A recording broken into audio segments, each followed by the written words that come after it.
Welcome to DS English. I am Deepmala Sharma and I convey my heartiest greetings to one and all. आज का ये video 10th class के students के लिए बहुत ही important होने वाला है क्योंकि आज के इस लेसन में हम उनकी फर्स्ट फ्लाइट बुक के 2 चैप्टर्स को कवर अप करेंगे, chapter 5th and chapter 6th, जिनका टाइटल है the 100 dresses part first and the 100 dresses part second respectively. हम इन दोनों लेसन्स की डिटेल्ड समरी को समझेंगे और एनसीईआरटी के सभी क्वेश्चंस के सॉल्यूशंस मैंने आपको इसी वीडियो में प्रोवाइड किए हैं। और हाँ, डिफिकल्ट वर्ड्स और उनके मीनिंग्स को देखने के लिए आप वीडियो के डिस्क्रिप्शन बॉक्स में जा सकते हो। तो चलिए स्टार्ट करते हैं।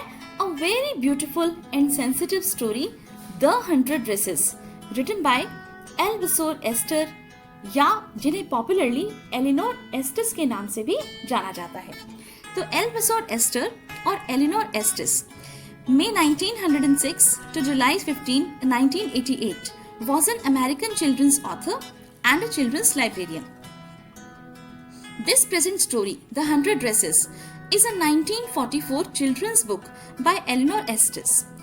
तो ये जो हमारी प्रेजेंट स्टोरी है द 100 ड्रेसेस, ये दरअसल बच्चों के लिए लिखी गई एक बुक थी जो कि एलिनोर एस्टेस ने 1944 में लिखी थी। In the book a young polished girl named Wenda Petronsky goes to school in an American town. तो इसमें एक गर्ल जो कि पॉलिश है, पॉलिश का मतलब शी बिलोंग्स टू पोलैंड, और उसका नाम है Wanda Petronski. She is a young Polish girl और वो एक अमेरिकन टाउन में एक स्कूल है वहां पर जाती है। She is an immigrant, means her family had migrated from Poland to America.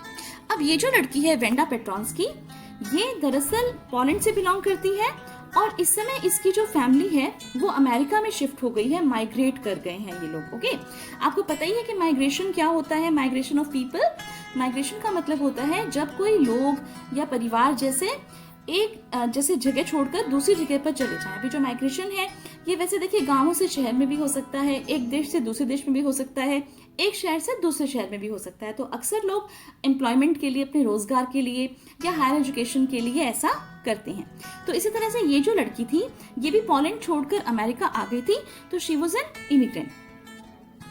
She is teased about her foreign name and old blue dress.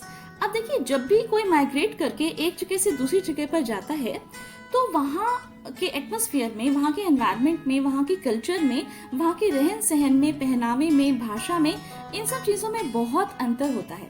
और इसीलिए ये जो लड़की थी Wanda Petronski, she is teased, उसका मजाक बनाया जाता था। किस चीज के लिए? एक तो उसके फॉरेन नेम के लिए, क्योंकि वो फॉरेन से आई थी, वो पोलैंड से आई थी। ओके, तो उसका जो नाम था वो कुछ अलग था। वैसे भी आपको पता है कि अलग अलग देशों में रहने वाले जो लोग हैं उनके नाम जो है वो अलग अलग होते हैं। इसके अलावा वो हमेशा एक ड्रेस पहनती थी, ओल्ड ब्लू ड्रेस, उसे इसके लिए भी चिढ़ाया जाता था। ओके, वो पुअर थी और वो माइग्रेंट थी, वो दूसरे देश से आई थी, इसलिए उसका मजाक बनाया जाता था उस स्कूल में जहां पर वो पढ़ती थी, अमेरिका में। Although skillfully told from child's point of view, it is too obvious an attempt at promoting intercultural understanding and tolerance. तो वैसे तो बच्चों की स्टोरी है ये, लेकिन ये एक बहुत ही स्ट्रॉन्ग मैसेज कन्वे करती है कि हमें जो इंटरकल्चरल अंडरस्टैंडिंग और टॉलरेंस है उसे डेवलप करनी चाहिए। यानी कि जब दूसरे कल्चर के लोग हमारे पास आते हैं या हम कहीं और जाते हैं तो एक तरह की म्यूचुअल एक्सेप्टेंस होनी चाहिए, एक म्यूचुअल अंडरस्टैंडिंग होनी चाहिए, टॉलरेंस होनी चाहिए, और हमें किसी और का इस तरह से इन सब चीज़ों की वजह से, बीइंग पुअर या being from another country, belonging to another country, हमें मजाक नहीं उड़ाना चाहिए। तो ये मैसेज इस चैप्टर के थ्रू ऑथर कन्वे करना चाहती हैं। तो चलिए स्टार्ट करते हैं। सबसे पहले आपका जो लेसन 5th है फर्स्ट फ्लाइट बुक का, that is the 100 dresses part first. इसकी डिटेल समरी समझते हैं, देखते हैं कि जो स्टोरी है वो कहाँ से स्टार्ट होती है। तो Wanda Petronski was a young Polish girl who went to school with her American children. तो जो वेंडा पेट्रॉन्स्की है वो एक यंग पॉलिश लड़की है, पॉलिश क्योंकि she belongs to Poland. Okay, और वो अमेरिका के स्कूल में और बच्चों के साथ स्कूल जाती है। She was different in many ways from other children. अब वो बाकी बच्चों से कई सारी बातों में अलग थी। ओके, किस तरह से अलग थी? मैंने आपको बताया कि एक तो उसका नाम अलग था, ओके, वेंडा पेट्रॉन्स्की, और दूसरा कारण क्या था कि वो दरअसल पुअर थी। ओके, पुअर थी और इसलिए वो एक ही ड्रेस हमेशा पहनती थी, और स्पेशली इसी बात की वजह से जो स्कूल के बाकी बच्चे हैं वो उसका मजाक उड़ाते थे। That day Wanda was not in her seat. अब जिस दिन की ये बात है, एक्चुअली उस दिन मंडे था और उस दिन वेंडा जो है वो अपनी सीट पर नहीं बैठी थी. She usually sat in the seat next to the last seat in the last row in room 13 where most of the boys made noises. और जो रूम था उसका, जहाँ पर क्लासरूम था, जहाँ पर कि वेंडा रोज बैठती थी, वो सीट जो थी दरअसल उसकी फिक्स थी. वो एकदम लास्ट के बेंचेस पर, लास्ट के सीट पर बैठती थी, जहाँ पर कि दूसरे बॉयज बैठते थे. और वो इस तरह के बॉयज होते थे जो बिल्कुल भी पढ़ाई में ध्यान जिनका नहीं था और जो बहुत ज़्यादा शोर करते थे. वैसे भी आपको पता है कि बैक बेंचर्स कैसे होते हैं. ओके, तो इस तरह के बॉयज़ के बीच में जाकर वो जैसे उनके साथ बैठती थी. वो क्यों बैठती थी इस चीज़ का पता अभी आपको बाद में चलेगा. हो सकता है कि वो कहीं ना कहीं ये टीजिंग जो है इसको महसूस करती हो, राइट. तो आगे और भी क्लियर होगी ये चीज़ें आपको. और उसका जो रूम था वो था room number 13. She rarely said anything. Wanda came from Boggins Heights. अब यहाँ पे एक और बात हमें वेंडा के बारे में पता चलती है जो कि उसको बाकी बच्चों से अलग बनाती है, एंड दैट इज कि वो बॉकिन्स हाइट्स से आती थी. ये जो नाम है उसकी प्लेस का, ये बहुत इंपॉर्टेंट है. ओके, क्योंकि एग्जाम में बार बार पूछा जाता है कि वेंडा जो है वो कहाँ पर रहती थी. Her feet were usually caked with dry mud. उसके जो पैर थे उन पर मिट्टी लगी हुई होती थी और इस तरह की मिट्टी थी जो कि सूख जाती थी और सूखने के बाद उसमें जैसे केक्स क्रैक्स पड़ जाते थे, राइट. और इस वजह से वो पीछे जाकर बैठती थी ताकि उसके जो पैरों पे लगी हुई मिट्टी है वो किसी को दिखाई ना दे और वो जो मिट्टी है वो पूरी क्लास के अंदर भी ना फैले. तो वो चुपचाप लास्ट के कॉर्नर पर जाके बैठ जाती थी. तो आपको पता चला कि वो लास्ट में क्यों बैठती थी. There were other girls named Peggy and Mary. अब उसी क्लास के अंदर दो ऐसी लड़कियां थी, जैसे मैंने आपको बताया कि उसका मजाक उड़ाते थे बच्चे. तो जो मैक्सिमम जो उसका मजाक उड़ाता था, जो उसके ऊपर जोक्स करता था, वो थी पेगी और उसकी फ्रेंड मैडी. और इन दोनों में से भी मैं आपको स्पेसिफाई कर दूं तो पेगी ज्यादा बोलती थी. Most often both these girls waited for Wanda Petronski to have fun with her. तो ये जो लड़कियां थी ये वेंडा की वेट करती थी कि कैसे वेंडा उनके सामने आ जाए और वो उसके ऊपर जो है मजाक बनाना उसका शुरू कर देते थे. Peggy and Maddie were close friends. Peggy was pretty, had curly hair and wore beautiful dresses. अब यहाँ पे पैगी के बारे में पहले आप समझ लीजिए. वेंडा का तो आपको पता चल गया. दरअसल ये 3 इंपॉर्टेंट कैरेक्टर्स हैं, वेंडा, पैगी एंड मैडी इस स्टोरी की. तो वेंडा के बारे में आपको पता चल गया. पॉलिश गर्ल है, पुअर है, पोलैंड से अमेरिका आई है पढ़ने के लिए. लेकिन यहाँ पर जो है उसे टीज किया जा रहा है because of long name, funny name जिसे वो कंसीडर करते हैं. और दूसरा जो है because she used to wear only one dress because she is quite poor. Okay, Peggy के बारे में आप जान लीजिए. पैगी जो है वो एक रिच लड़की है, प्रेटी लड़की है. ओके, और वो एक अमेरिकन है, राइट. वो इंटेलिजेंट भी है. उसे मजाक जैसे मजाक मस्ती करना अच्छा लगता है और वो वेंडा को परेशान करके भी उसको बहुत खुशी मिलती है. और वो बार बार उसका मजाक उड़ा के कुछ बात ऐसी है जो पूछती रहती है वेंडा से कि how many dresses you have, how many dresses you have, कि तुम्हारे पास कितनी ड्रेसेस हैं. ओके, तो चलिए. She was the most like girl of Wanda's class. और पैगी को हर कोई पसंद करता था. बहुत सुंदर थी वो देखने में. उसके कर्ली हेयर थे, बहुत सुंदर सुंदर ड्रेसेस वो पहनती थी, हर कोई उसे पसंद करता था. और वो काइंड हार्टेड भी थी वैसे तो पैगी, क्योंकि अगर मान लीजिए एनिमल्स की कोई इंजरी हो जाए या कोई छोटे बच्चों को बुली करे तो वो उसको डांटती थी उन सबको. लेकिन पता नहीं क्यों उसको मजा आता था वेंडा का मजाक उड़ाने में. She often made fun of Wanda by asking her questions about her 100 dresses in a mocking voice. बार बार उससे पूछती थी कि how many dresses do you have. Okay, और वेंडा जो है इस बात का बहुत ही शांति से जवाब देती थी कि I have 100 dresses all lined up in my closet. Okay, तो वेंडा क्या बोलती थी कि मेरे पास कितनी ड्रेसेस हैं. जब वो पूछती थी कि मेरे पास 100 ड्रेसेस हैं और सारी की सारी अलमारी में एक साथ लाइन के अंदर लगी हुई हैं. तो चलिए मैडी के बारे में जान लेते हैं. Maddie wanted Peggy to stop teasing Venda, but she could never muster or gather courage to tell her that. Perhaps it reminded her of her own poverty. अब मैडी के बारे में समझ लीजिए. मैडी जो है वो एक काइंड हार्टेड लेडी है. ओके, और उसे बिल्कुल नहीं अच्छा लगता जब पैगी वेंडा का मजाक उड़ाती है. ओके, रादर वो तो ये चाहती है कि पैगी किसी भी तरह से स्टॉप करे वेंडा को टीज करना.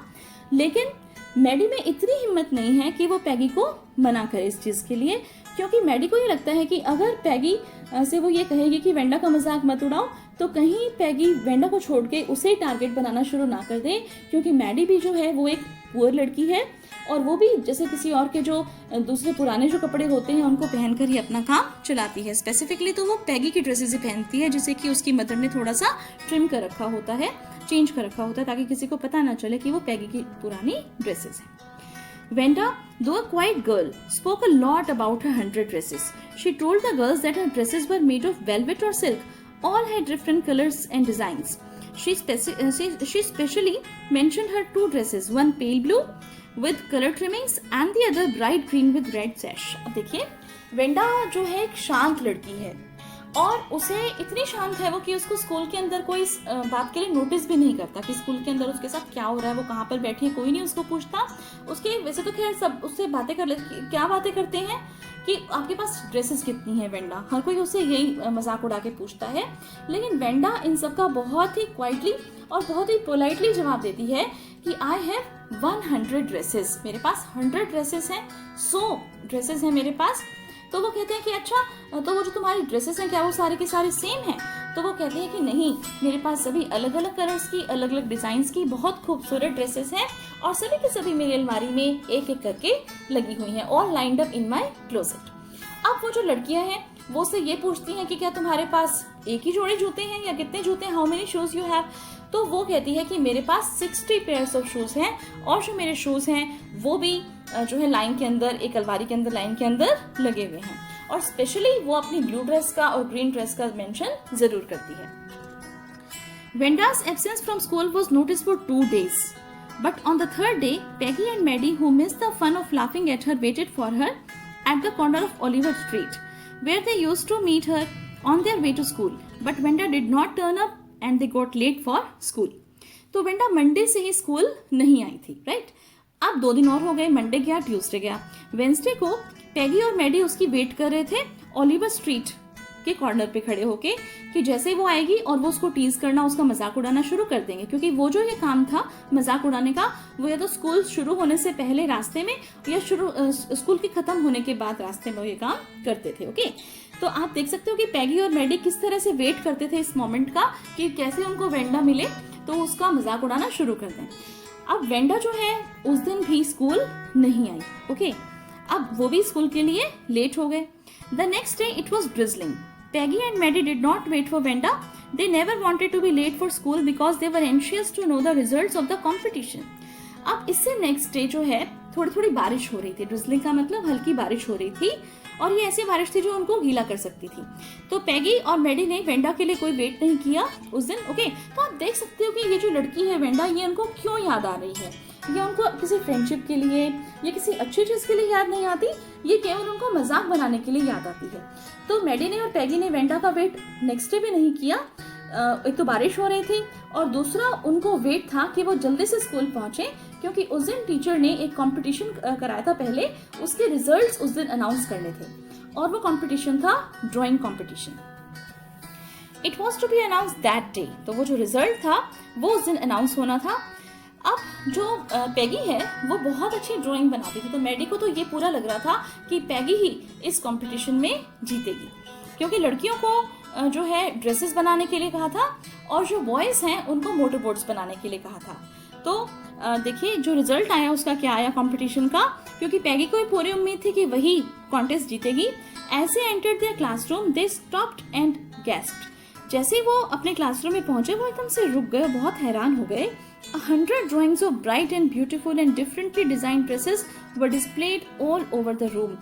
और बहुत सुंदर सुंदर ड्रेसेस की पिक्चर्स पूरे के पूरे रूम में लगी हुई थी। Everyone who entered the room murmured with admiration. जो भी उस कमरे के अंदर आ रहा था वो उन ड्रेसेस को देखकर उनकी प्रेज किए बिना नहीं रह रहा था। ओके, तो दरअसल हुआ क्या था कि वो जो कंपटीशन था ड्राइंग का कंपटीशन, उसका रिजल्ट अनाउंस करते समय टीचर ने कहा कि जैसे मान लीजिए इन्होंने गर्ल्स ने जो है ड्राइंग्स बनानी थी ड्रेसेस की, तो टीचर ने कहा कि 1 या 2 जो ड्राइंग्स हैं बस वही गर्ल्स ने सबमिट कराई, लेकिन जो लड़की विनर है इस कंपटीशन की वो है वेंडा पेट्रॉन्स्की, क्योंकि उसने 1 या 2 नहीं बल्कि 100 ड्रेसेस मेरे को जमा कराई हैं और सभी अलग अलग, सभी सुंदर। और वैसे भी आपको पता है कि जब भी वो लड़कियां वेंडा से पूछती थी तो वो क्या कहती थी कि I have 100 dresses, all different designs, all different colours, okay, all lined up in my closet. और कोई वेलवेट की, कोई सिल्क की, इस तरह से। वो क्यों मजाक उड़ाती थी वेंडा का? क्योंकि वेंडा तो एक ही ड्रेस पहन के आती थी, ब्लू कलर की, फेडेड से ब्लू कलर की। हालांकि उसकी ड्रेस जो है वो बिल्कुल क्लीन होती थी, लेकिन वो शैबी मीन्स काफ़ी पुरानी थी, ओके, इसीलिए उसका मजाक उड़ाया जाता था। लेकिन आज उन्होंने खुद अपनी आंखों से देख लिया कि वो जो 100 ड्रेसेस हैं, जो कि वो कहती थी बार बार कि मेरे पास 100 ड्रेसेस है, 100 ड्रेसेस है, वो 100 डिज़ाइंस, वो 100 डिफरेंट कलर्स की सुंदर सुंदर ड्रेसेस कौन सी हैं? वो दरअसल उसकी पेंटिंग्स थी। अब टीचर ने कहा कि भी तुम जाओ, सभी बच्चे जाओ, और जाकर मैंने एक रूम में जैसे उसकी जितनी भी पेंटिंग्स हैं उनको डिस्प्ले कर दिया है, और तुम वहां जाकर इन पेंटिंग्स को देख सकते हो। Miss Mason announce the result among the boys. Jack Beggles had won. अब मैंने जैसा आपको बताया था कि जो गर्ल्स हैं उनका कंपटीशन अलग था, उनको ड्रेसेस की ड्राइंग्स बनानी थी, और जो बॉयज़ हैं उनको मोटर्स की जो है वो ड्राइंग बनानी थी। तो बॉयज़ में जैक बॉगल्स ने इस कंपटीशन को जीता, और गर्ल्स का मैंने आपको बताई दिया, Wanda पेट्रोंस्की was the winner. She asked the students to give her a special applause, though she was not present to enjoy it. She had submitted 100 sketches and every sketch was worth winning the best prize. तो उसने 100 dresses जैसे submit कराई थी drawings, और वो teacher ये कहती हैं कि आप सब उसकी प्रेज करो, आप उसके लिए क्लैप करो, ओके, चाहे वो यहाँ पर नहीं है बट स्टिल हम उसके लिए प्रेज करेंगे सभी। और क्योंकि उसकी जो हर एक ड्राइंग है वो इतनी एक्सक्विजिटली ब्यूटीफुल है कि हर एक ड्राइंग जो है it is worth winning prize, best prize की जीतने के लिए, इनाम जीतने के लिए उसकी जो ड्रेस है वो एकदम वर्थ फॉर है। तो इसलिए, और सब बॉयज़ ने भी, सब गर्ल्स ने भी उसकी बहुत प्रेज़ की और सभी को बहुत अच्छा लगा। और पैगी और मैडी भी उसकी ड्रेसेस को देखकर बहुत खुश हो रहे थे, और मैडी और पैगी सोच रहे थे कि देखो ये वो ब्लू ड्रेस है जिसके बारे में बताती थी, वो ग्रीन ड्रेस है जिसके बारे में वो बताती थी। अब देखिए यहाँ पर हमारा जो फर्स्ट पार्ट है स्टोरी का वो ख़त्म हो जाता है, और यहाँ मैंने आपको सभी स्लाइड्स प्रोवाइड की हैं NCERT के क्वेश्चंस की। ये सभी बातें मैं आपको अपनी एक्सप्लेनेशन में बता चुकी हूँ, तो यहाँ से आप स्क्रीनशॉट ले सकते हैं इन क्वेश्चंस के आंसर्स का, और इसको बाद में आप नोट डाउन कर सकते हैं, या चाहें तो आप वीडियो को पॉज करके भी इन सभी क्वेश्चंस के आंसर्स को नोट डाउन कर सकते हैं। अब इसके बाद जो है हम चलेंगे हमारे सेकंड, आप पॉज करते जाइए और स्क्रीनशॉट्स लेके रख लीजिए, और इस तरह से अब हम आ जाते हैं हमारे द 100 ड्रेसेस पार्ट सेकंड पर। तो चलिए स्टार्ट करते हैं। When everybody was praising Venda's art and drawings of 100 dresses made by her, a notice from the principal came. Everybody was asked to assemble. Miss Mason announced that she had a letter from Venda's father and she would read it loudly before the class. अब जो जैसे मान लीजिए सब बच्चे तो वो देख रहे थे, ड्राइंग्स वगैरह देख रहे थे, लेकिन तभी टीचर के पास प्रिंसिपल्स ऑफिस से एक मैसेज आता है। दरअसल क्लास का एक जो मॉनिटर है वो प्रिंसिपल्स ऑफिस से एक जैसे लेटर लेकर आता है, कुछ पीस ऑफ पेपर, जो कि एक लेटर होता है। किसका लेटर होता है? वो लेटर होता है दरअसल वेंडा के फादर का। वेंडा के फादर ने एक लेटर लिखा था प्रिंसिपल के लिए, और वो जो लेटर है that is being red by the teacher now, okay. अब जो टीचर है, क्लास इंचार्ज है उनकी मिस मेसन, वो अब रीड करेंगी वेंडा के जो फादर हैं उनके उस लेटर को, ओके। तो देखते हैं कि उस लेटर के अंदर क्या लिखा हुआ था। और मिस मेसन पहले तो खुद उसको लेटर को बहुत ध्यान से बार बार पढ़ती हैं, और फिर उसके बाद वो बच्चों को बोलती हैं कि सब इकट्ठे बैठ जाओ, और फिर अब जो मैं बता रही हूँ उसको ध्यान से सुनना। नाउ जो उसके फादर है उनका नाम है जेक पेट्रोंस्की। तो जेक पेट्रोंस्की लिखते हैं, Miss Mason read the letter in which Mr. Petronsky, Venda's father, told about Venda's absence and informed that she was leaving the school because she is fed up of all the bullying that was going on. तो उस letter में Wanda के father ने सबको बताया कि Wanda ने school छोड़ दिया है, अब वो उस स्कूल में दोबारा से नहीं आएगी, क्योंकि वो उस सब बुलिंग से परेशान है, जो बच्चे उसके साथ टीजिंग करते हैं, उसका मजाक उड़ाते हैं, इन सब बातों से परेशान होकर अब वेंडा ने स्कूल छोड़ दिया है। He informed that their family was going to settle in a big city. उन्होंने बताया कि अब उनकी जो फैमिली है वो एक बड़े से शहर में सेटल हो गई है, वो जा रहे हैं वहाँ पर, where people are not going to laugh or tease them for their name, which everyone considered funny. जहाँ पर लोग उनका मजाक नहीं उड़ाएंगे उस बात के लिए कि जैसा उनका जो नाम है। अब देखिए बेटा, नाम के पीछे किसी का मजाक नहीं उड़ाना चाहिए। यहाँ पे ये मैसेज मैं भी आपको कन्वे करूंगी, ओके, कि किसी के भी नाम के लिए उसका मजाक आप कभी भी मत उड़ाओ। आप किसी की मदद कर सकते हो तो बहुत अच्छी बात है, आप उसकी मदद करो, लेकिन अगर आप मदद नहीं कर सकते तो एटलीस्ट किसी का नाम बिगाड़ कर या इस तरह से उसका मजाक नहीं उड़ाओ। तो वेंडा के फादर ने हर्ट होकर ये चीज़ लिखी थी कि जो बुलिंग वेंडा फेस कर रही थी अब वो वहाँ पर नहीं होगी, और इसीलिए अब जो वेंडा है, बुलिंग का क्या मतलब होता है, जब कोई बड़ा किसी छोटे को इससे छोटा ट्रीट करे, इंफीरियर ट्रीट करे और फिर उसका मजाक उड़ाए। When Miss Mason finished the letter, she understood the matter and asked everyone not to hurt anyone's feelings due to his or her name. अब मिस वेंडा ने कहा कि वैसे तो मुझे नहीं लगता कि मेरे क्लास के बच्चों ने ऐसा कुछ किया होगा, लेकिन फिर भी अगर किसी ने ऐसा किया है तो ये करना बहुत ही गलत है कि आप किसी के नाम की वजह से उसका मजाक उड़ाते हो। She asked them to think about this matter. उसने कहा कि इस बारे में अगर आप जरा सोचना कि भी ऐसा क्या हुआ। As Mr. Petronsky hadn't blamed anyone, the students of the class felt ashamed. अब देखिए, मिस्टर पेस्ट्रॉन्स्की ने अपने लेटर में किसी का भी नाम मेंशन नहीं किया था कि ये बच्चे जो हैं ये उसका मजाक उड़ाते थे, लेकिन सभी बच्चे जो हैं वो बहुत ही अशेम्ड थे, वो बहुत ही शर्मिंदा महसूस कर रहे थे इस बात की वजह से। When Miss Mason left the class, everybody was silent and feeling ashamed of their behavior towards Venda. सब बच्चे बहुत दुखी थे और अपने ऊपर बहुत ही उनको शर्म आ रही थी कि उन्होंने जो बिहेवियर वेंडा के साथ किया इतना बुरा वेंडा को लगा, इसका मतलब कि उसने इस वजह से स्कूल ही छोड़ दिया। Though Venda's father hadn't blamed them, but Peggy and Maddie were guilty of their behavior. अब पैगी और मैडी भी जब इस लेटर को सुन रहे थे तो उनको भी अपने ऊपर बहुत ही शर्मिंदगी महसूस हो रही थी, वो अपने आप को इस चीज़ के लिए बहुत ही दोषी मान रहे थे।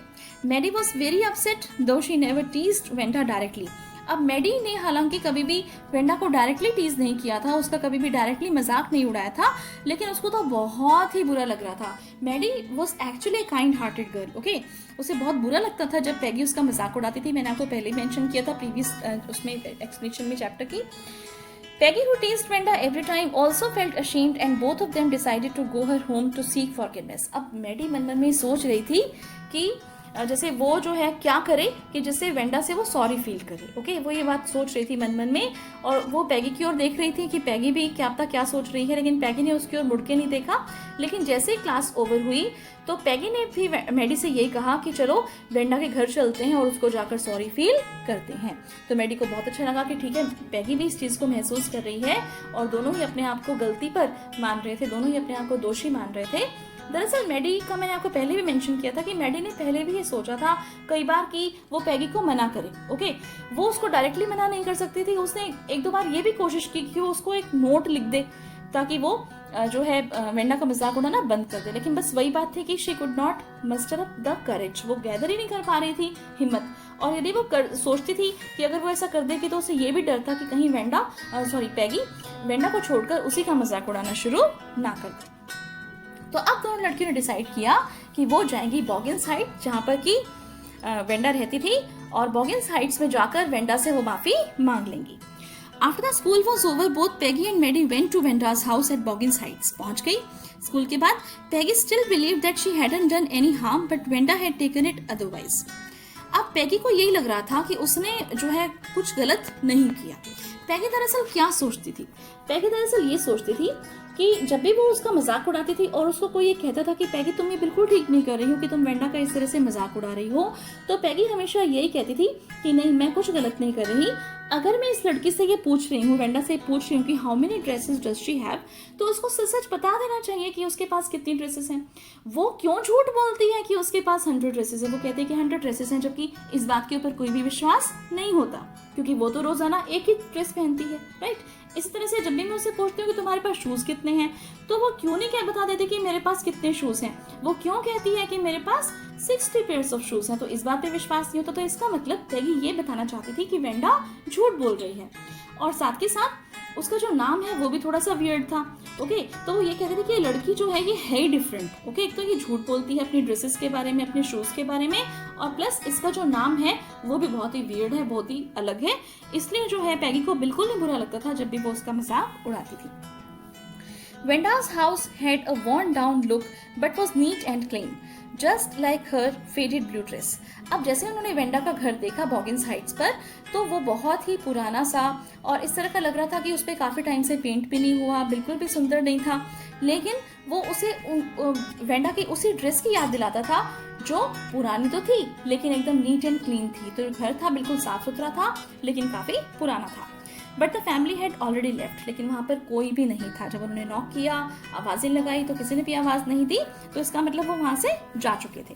उन्होंने सोचा तो यही था कि क्या पता अभी वो यहीं पर ही हो, मिल जाए।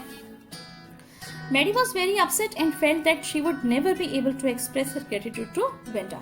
मैडी को बहुत बुरा लग रहा था, उसे लग रहा था कि वो किस तरह से वेंडा से अब माफ़ी मांगेगी। पैगी tried to defend herself although she felt sorry for her behavior. अब पैगी जो है इस बात के लिए अपने आप को दोषी नहीं मान रही है इतना ज़्यादा, और फिर भी उसको अपने बिहेवियर पर थोड़ा सा पछतावा तो है।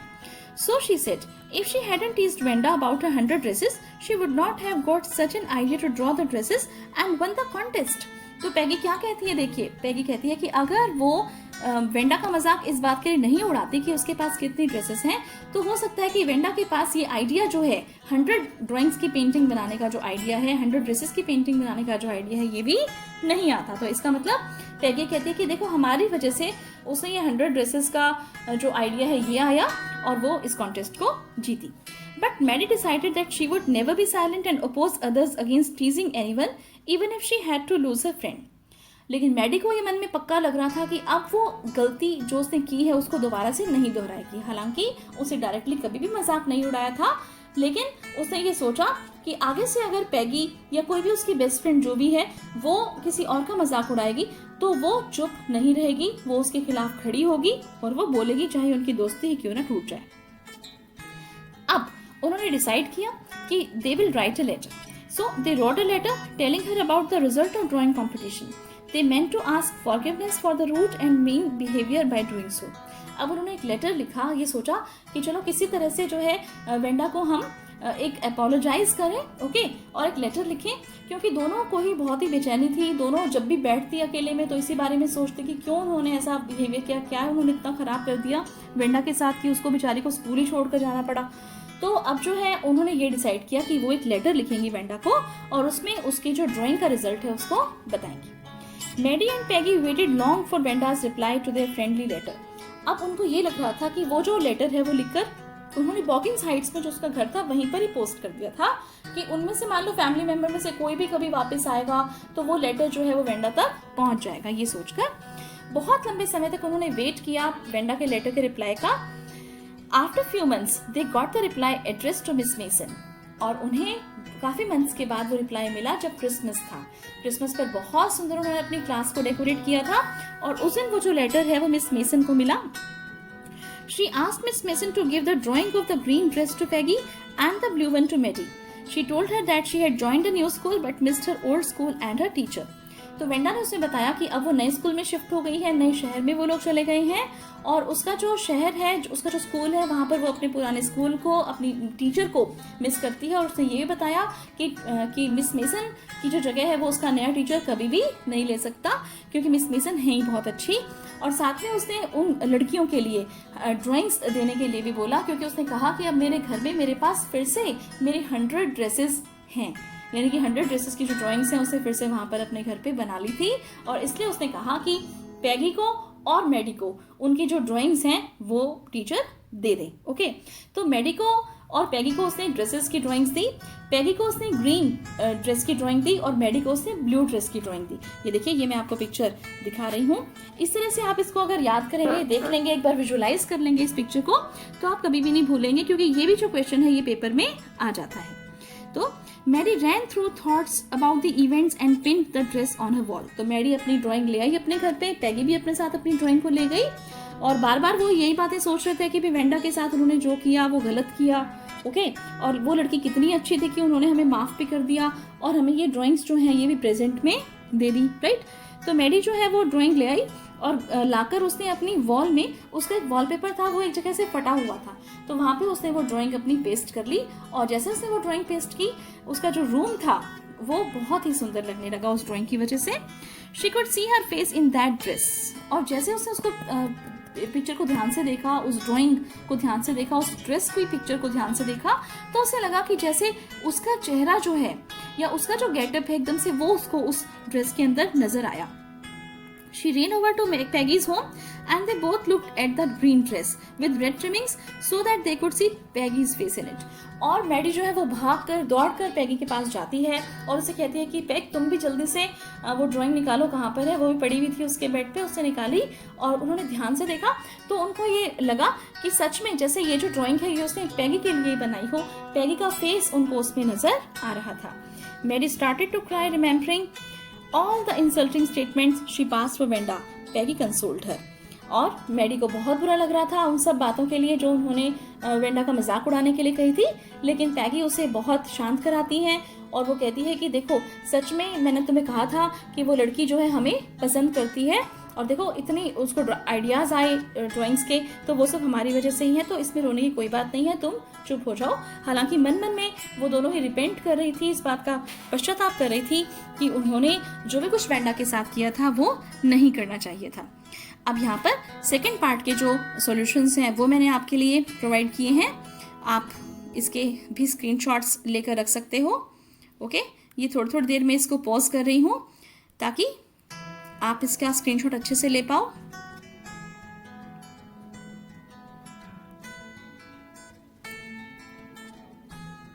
और चाहो तो आप वीडियो को पॉज करके भी इन क्वेश्चंस के आंसर्स को नोट डाउन कर सकते हो। ये सभी क्वेश्चंस मैंने कवर अप किए हैं। कुछ क्वेश्चंस ऐसे हैं जो टेक्स्ट के बीच में होते हैं और कुछ क्वेश्चंस होते हैं जो आपके टेक्स्ट में जो एक्सरसाइज में क्वेश्चंस होते हैं वहां पर प्रोवाइड किए जाते हैं। अब लास्ट में जो है मैंने 3 कैरेक्टर स्केचेस भी आपको प्रोवाइड किए हैं क्योंकि ये फुल कंप्लीट वीडियो बन गई है आपकी इन दोनों चैप्टर्स के ऊपर। कहीं से आपको कुछ और उठाने की जरूरत ही नहीं है, आप जस्ट इस वीडियो को ध्यान से देख लीजिए। ओके, और जितने भी क्वेश्चन आंसर्स हैं इनको नोट डाउन कर लीजिए।